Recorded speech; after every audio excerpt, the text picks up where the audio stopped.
एक सरदार जी का छोटा-सा रेस्टोरेंट था। ऐसे उतना भी छोटा नहीं था, लेकिन ज़्यादा बड़ा भी नहीं था।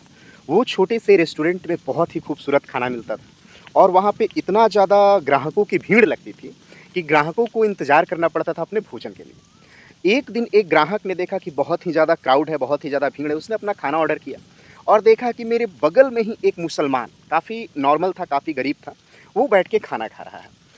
उसने बिना कुछ पैसे दिए धीरे से खाता है और चुपके से अपने थाली को उठा के रखता है और वो वहाँ से निकल जाता है। इस व्यक्ति को थोड़ा अजीब लगा, लेकिन उसने सोचा कि चलो ठीक है, भाई मुझे क्या लेना-देना।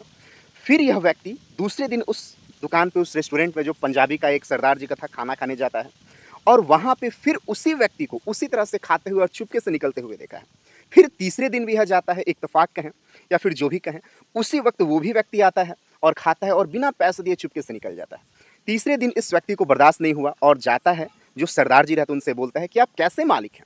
कैसे सरदार जी हैं आप? मैंने तो सुना है कि पंजाबियों की आँखें बहुत तीखी होती हैं, बहुत तेज़ होती हैं। एक व्यक्ति आता है, मुसलमान व्यक्ति आता है और आपके रेस्टोरेंट में बिना पैसे दिए खाता है और चुपके से निकल जाता है, आपको पता तक नहीं चलता है। तो वो सरदार जी पहले बहुत ही ज़ोर से मुस्कुराते हैं, हँसते हैं। फिर कहते हैं कि बेटा, ये जो मैंने पग पहनी है, इसके अंदर का जो मेरा केश है, वो सफ़ेद ऐसे ही नहीं हुआ है, बल्कि नॉर्मल धूप से सफ़ेद नहीं हुआ है, अपने काम को करते हुए ही सफ़ेद हुआ है। और आप पहले ऐसे व्यक्ति नहीं हैं, जिन्होंने ये कहा है कि भैया एक व्यक्ति आता है, मुफ़्त का खाना खाता है और चला जाता है। ऐसे कई सारे व्यक्ति मेरे पास आए हैं और बोले हैं। लेकिन अब मैं आपको पूरी असलियत बताता हूँ। एक बार जब मैं दुकान पे आ रहा था, कुछ पहले ही मैं आ गया, चूँकि मेरे पास कुछ काम नहीं था और कुछ ग्राहकों का ऑर्डर ज़्यादा था, तो मुझे मटर पनीर बनानी थी, मैं पहले ही आ गया। तो मैं उसी व्यक्ति को शांति से देखा। दरअसल यह व्यक्ति हमारे जो रेस्टोरेंट के पीछे वाली सड़क है, उसके मस्जिद में काम करता है। यह एक गरीब है, वहाँ पे भीख माँगता है, झाड़ू लगाता है और मस्जिद में ही रहता है। एक दिन मैंने इसे देखा कि मेरे दुकान के आगे सामने आके दुआ माँग रहा था कि हे अल्लाह, मैं 2 बार आके मुफ़्त में तेरे दरबार में और झाड़ू लगाऊँगा। लेकिन इस दुकान पे इतनी ज़्यादा भीड़ तू भेज देना खाने के लिए कि मैं चुपके से बिना पैसे दिए इस दुकान पे खाना खा के निकल सकूँ, क्योंकि मेरे पास तो इतने पैसे होते नहीं हैं। अगर भीड़ हुई तो शायद मैं उसी भीड़ में खाना खा के निकल जाऊँगा। और प्रभु का दया देखिए, भगवान का दवा देखिए या अल्लाह का मतलब दुआ देखिए, वाहेगुरु का, महादेव का दुआ देखिए।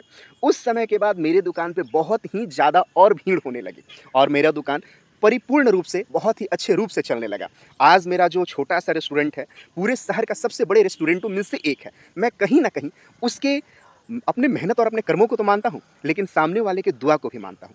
दोस्तों, मैं बस ये कहना चाहता हूँ इस वीडियो के माध्यम से कि हमारा मेहनत तो बहुत ज़रूरी होता ही है, लेकिन साथ में किसी का दुआ लेना भी बहुत ज़रूरी होता है। चाहे वो हिंदू हो, मुस्लिम हो, सिख हो या ईसाई हो।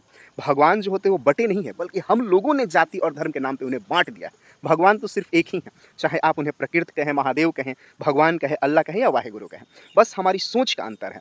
और मैं आपसे स्पष्ट रूप से एक बात कहना चाहता हूँ कि जिस तरह से जाति, धर्म में हम लोग विविधता करके अपने आप को बाँट दिए हैं, लेकिन ये जो पेट है ना, पेट रोटी खोजता है, क्योंकि पेट को भूख लगती है। अगर शायद हम ये जाति धर्म छोड़ के एक भाईचारा अपनाएँ और अपने आप को बेहतरीन ढंग से डेवलप करें, तो हमसे बेहतरीन कोई नहीं हो सकता।